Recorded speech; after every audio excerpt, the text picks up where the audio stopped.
We're very happy and honored to introduce Mr. Shaquille O'Neal to the house today. You do indeed. What's up, Shaq? Hey, Shaq. Welcome to the 2019 Town Hall Lecture Series. We've got a full room of local reporters here for you, and we would like you to answer some wonderfully good questions. Our first reporter up is Doug Fernandez of the Herald Tribune. Hey, Shaq. Hello, sir. How are you? Pretty good. In the 39-year history, they've never had a sports personality come here and speak. You're the first. Obvious question. You do this often. You must love doing it. And without revealing too much, what's your general message when you do this? Well, I just try to bring a lot of fun to the audience. Talk about personal experience and just tell some stories and just try to read the audience. My first time. Is it my first time here in Sarasota?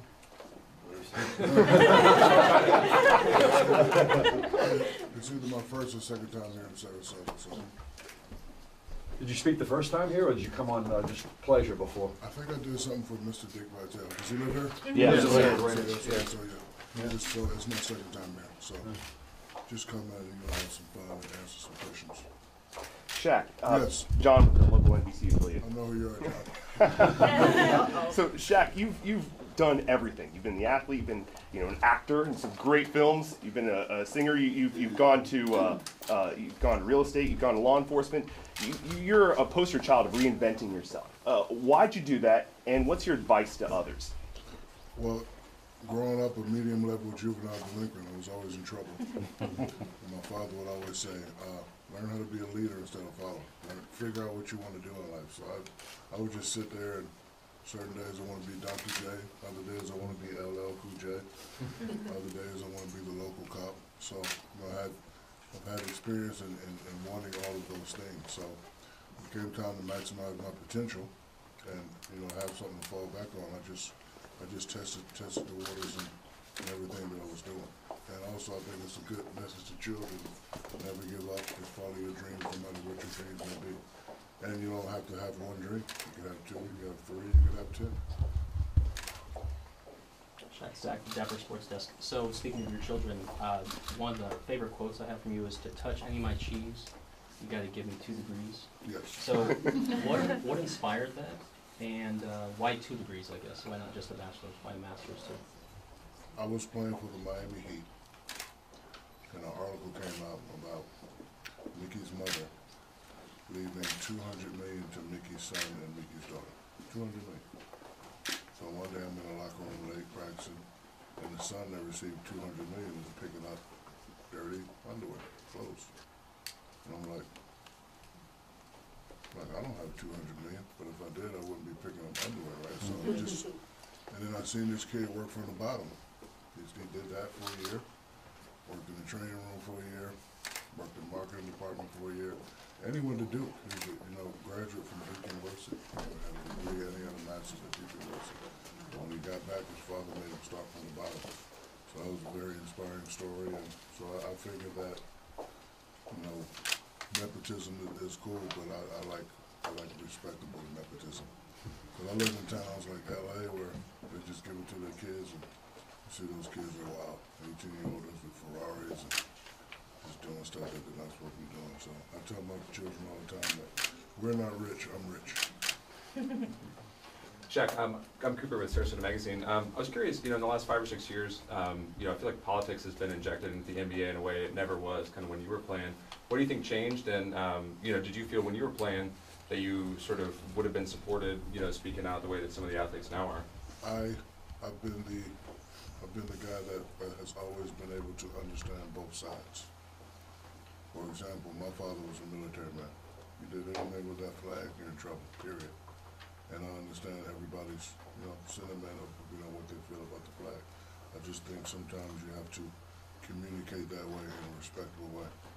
And you just have to do it in a timely manner. But I've never been the one to get involved in politics. I don't do stuff because other people is doing it. It's all about respect. Again, my father was a military man. If you mess with the flag, he's not hearing nothing, and he will fight you. And that's how, that's how most people are. So I've always been able to just sit back and understand both sides and not just try to, I think in this world we live in, of think people have forgot the word respect. Like, just because he has an opinion and I have an opinion don't mean we have to fight about it. I'm 47 years old, so you're not going to change my opinion on most things. I'm sure I'm not going to change his opinion on most things. And we should be able to have a respectful conversation. This is why I feel this way. This is why I feel this way. And it should be over. I think a lot of people don't wear this shirt. You wear a tie. Blah, blah, blah, blah, blah, blah. No, I don't want to wear a tie. So I just think we need to get back to just listening and respecting and then just, you know, keeping it like that. Like, I would never try to make you believe what I believe. You believe what you believe. I believe what I believe. And that should be it. Speaking of that young man, he's from Venice High School here in town. Do you have a question, Thomas? Absolutely. You're in high school? I thought you were a lawyer. Being being the both an athletic star and a business entrepreneur, which of the career paths do you prefer, or are there pros and cons to both? There's pros and cons to both. One helped me set up for the other. I wasn't as smart as you in high school, so athletics was the only way for me to get to college.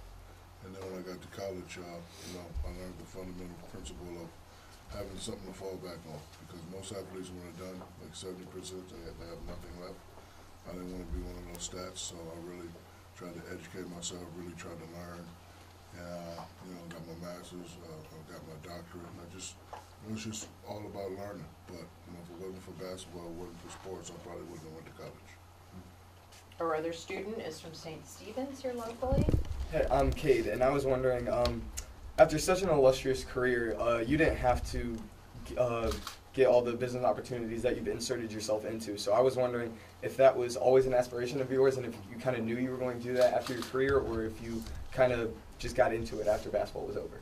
I learned it from Magic Johnson. I met him one day when I was 18 years old, and he says to me, it's okay to be famous, but at some point you want to start earning things, or owning things. I had no idea what he was talking about.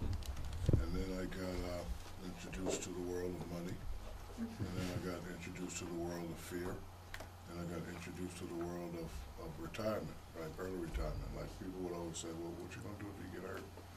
And I had nothing to fall back on, so then I dabbed in it a little bit, and I, you know, fully understand what it meant to own a business. Do you know what FICA is? You will. How old are you? 18. Yeah, next year. Let's see. Next question. Hi, I'm Megan with Sarasota Magazine. You are kind of one of the original celebrity influencers on Twitter and Instagram, and your accounts are hilarious. What do you love about social media, and like, what do you love that it connects you with your fans? What's your favorite thing about it? The way I use social media, and I will never change this. I don't like the way some people, influencers, use it. Mm-hmm. Like I'm lucky and blessed and well off. You never see me, oh, look at my house, it's this, and look at that, look at that. So my formula is 60% to make you laugh, period. 30% to inspire you, and 10% to sell you one of the items that I'm that's how I use it. I never want to, I'm in Sarasota after this press conference, I'm going to go rent a yacht. Anybody want a yacht? I've never been that type of guy. So, you know, we're all hard workers and we all have stressful days. I want to be the guy that when you read a message, you laugh, it relieves some stress in your life. So I've always been that guy. So that's the way I continue to use social media. Shaq, Kimberly with Fox 13 News, how important has it been for you to continue to inspire kids to give back to them? You could do anything. I just like to make people laugh. You know, it's 2019, you would think the world would be a more looser place. It seems to be going the other way, it's getting more tighter. You just want to be the guy that when you see my face or when you hear my voice, you just laugh. You want to release those endorphins in your face and your cheekbones.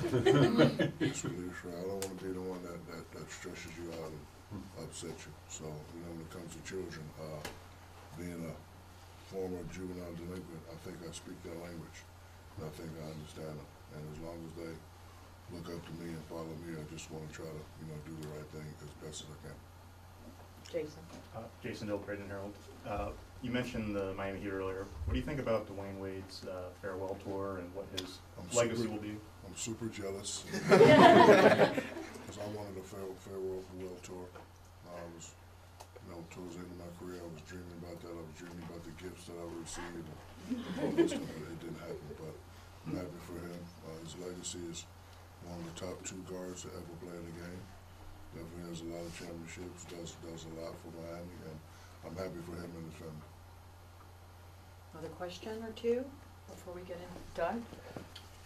The NBA has changed a lot since you played. It was a low post game, got the ball into you, now everything's based around the 3-point line. What's your feeling of today's game, and would you be able to dominate in today's game like you did when you played? I would definitely be able to dominate. Definitely. Because I was the master at doing stuff different. So being that you got a whole bunch of guys shooting jumpers, I would just be the one main guy that's playing on the inside. And everyone, like that LSU type, by the way, bro. I would be the one that just said, you know what, I'm not going to change my game. I could play that way, but it doesn't really make sense. I don't watch it, I don't enjoy it. However, the guard play is phenomenal right now. James Harden's playing great, Stephen Curry, LeBron, all those guys. So, you know, the children enjoy it, and you know, hope the fans also enjoy it. So, it's pretty good for now.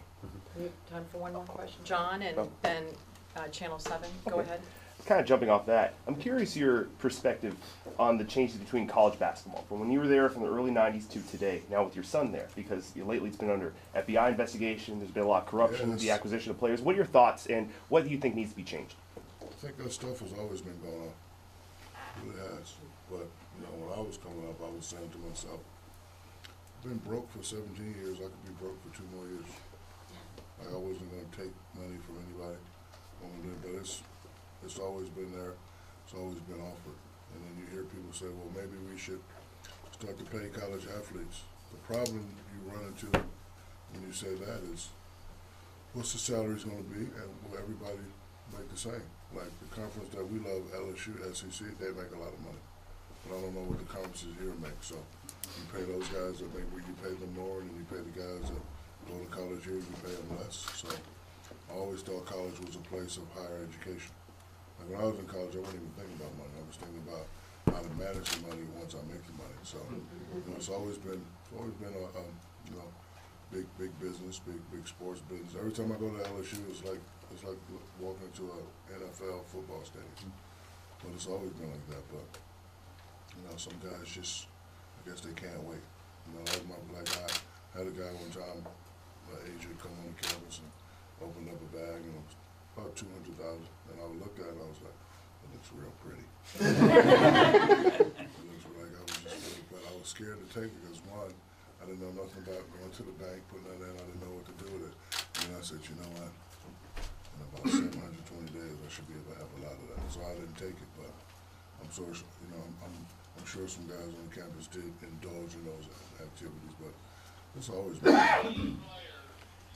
Jessica, Yeah. how about wrapping it up for us for the last question? Okay, I'm Jessamine with ABC7. What keeps you... Jess or Jessica? Either. Jessica. Which one do you like better? Jessica. Okay, I'll go by that from now on. What keeps you humble and grounded, and what would your advice be to kids and young adults who are in the shoes you might have been 30 years ago? What keeps me humble is I realize that I'm a lucky individual, and 2, I have children, and 3, I've always been a regular person that listened to his parents and followed his dreams and somehow became recognized around the world. But that doesn't mean I'm better than you. Doesn't mean I'm better than you. So I will always remain humble, and you know, it's just the right thing to do. Like, you don't have to throw stuff in people's face all the time. People know what I got, they know what I do, and I've never been that type to throw it in my face. I've always been like this. Like, I just luckily, like, you could be talking to D-Wade right now, talking to LeBron. So every opportunity I get, I always have to say thank you. Just wish you would move it back to 11 o'clock instead of 9. Thank you, Mr. O'Neal. This has been Shaq. fun. Thank you Now, so we have a special Pleasure to meet you. presentation. I'd like the press on sticks to move back so that our photographer Robert can get this. And everybody else. Yes, sir. Sure. This. Yes, sir. I'm on your way. So figuring that out. I have something to present to you and introduce to you. So just stick around right here, sir. And I'd like to introduce Ashley Hawkins from Ringling College Library Association.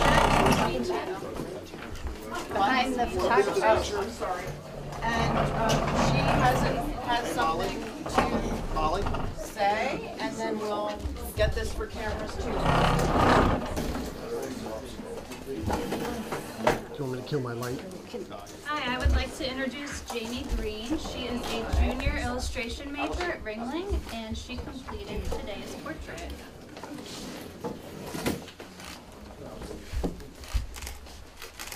You did that? I sure did. Wow. Seriously? Oh yeah. How long did it take to paint that? It took about 5 hours. It was a quick one, but I wanted to keep it fresh and sort of capture your positive energy. What's your name? Jamie Green. I'm standing next to him, make it famous. Oh, stand right next to him. That's Jamie great. Green. That is great. It's a very good. And it's oil painting, right? Oh, oil paint. Yep. How much are you for this? Seriously? Take it. This is really good. Thank you. It's a gift. Absolutely. It's a gift. It's really good. Thank you so much. Let's get another quick shot of you guys together. Jamie, should I go over They there? have some department people here elsewhere. The photo line. Now we're talking. Let's have fun with this. That's great. They have some department head that went to the meeting before this. All right, bring them up. We'll get a picture. Hurry, hurry, hurry, And hurry. I need the Ringling folks. Hurry, hurry, hurry. Ashley, I come gotta on get to over. it. Get a shot. You. Robert. These are the department heads. These are the teachers.